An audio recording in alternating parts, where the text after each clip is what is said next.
உங்கள் அனைவருக்கும் இனிய மாலை வணக்கத்தை என் மன மகிழ்ச்சியோடு முதலில் தெரிவித்துக் கொள்கிறேன்.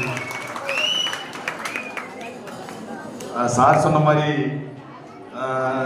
என்னோட இங்க பணியாற்ற வர்றதுக்கு முன்னாடி வரைக்கும் ஆடியல் சாரை வந்து அண்ணன் தான் கூப்பிடுவேன். இப்போ இங்க வந்ததுனால எனக்கு அதிகாரியானதுனால இப்போ சாருன்னு நான் மாத்திக்கிட்டேன். சார் சொன்ன மாதிரி தான் என்னோட ஒரு அதிகப்படியான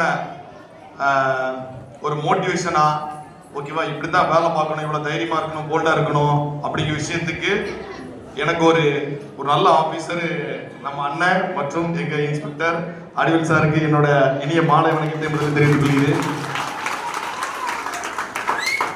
அதன் பிறகு மேடையில் அமர்ந்திருக்கக்கூடிய மேலச்சுக்கும்படி சொல்லக்கூடிய திரிகுடபுரத்து நாட்டாமை அண்ணன் ஹரிஹரன் பொன்னிச்சாமி அவர்களுக்கும் இனிய வணக்கத்தை தெரிவித்துக் கொள்கிறேன். அதன் பிறகு திரிகுடபுரத்தோட கவுன்சிலர் அண்ணன் அருணாச்சலனுக்கும் என் முதல் வணக்கத்தை தெரிவித்துக் கொள்கிறேன். ஊராட்சி மன்ற தலைவர் முத்தியாபாண்டியனுக்கு அந்த என்னோட மாலை வணக்கத்தை தெரிவித்துக் கொள்கிறேன். முன்னாள் தேவசமுதாய நாட்டாமை அண்ணன் ஒண்டிவீரன் அவர்களுக்கும் என் இனிய மாலை வணக்கத்தை தெரிவித்துக் கொள்கிறேன். முன்னாள் என்னோட பேருக்காரரு மிஸ்டர் உடையார்சாமி ஐயா அவர்களின் மகன் அவர்களுக்கும் என் முதல் வணக்கத்தை தெரிவித்துக் கொள்கிறேன்.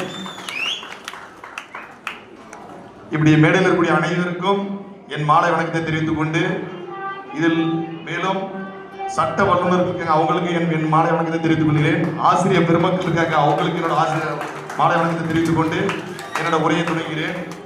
இதில் யாராவது விடுபட்டிருந்தா கொஞ்சம் மன்னிச்சுக்கோங்க.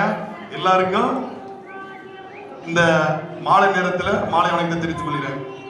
சார் சொன்ன மாதிரி தான் சாரோட வார்த்தைகளை கேட்க நினைச்சேன். அதுக்குள்ள எனக்கு ஒரு மைக்ல ஒரு சின்ன கம்யூனிகேஷனு, அதுல ஒரு சின்ன பாயிண்ட். இப்போ வந்து ஆரஞ்சு அலாட்டுன்னு சொல்லி விட்டுருக்காங்க, மழை அதிகமா பெய்யக்கூடியன்னு சொல்லி சொல்லியிருக்காங்க. அதுக்காக எங்களுக்கு எமர்ஜென்சியா அலர்ட் ஆக சொல்லியிருக்காங்க.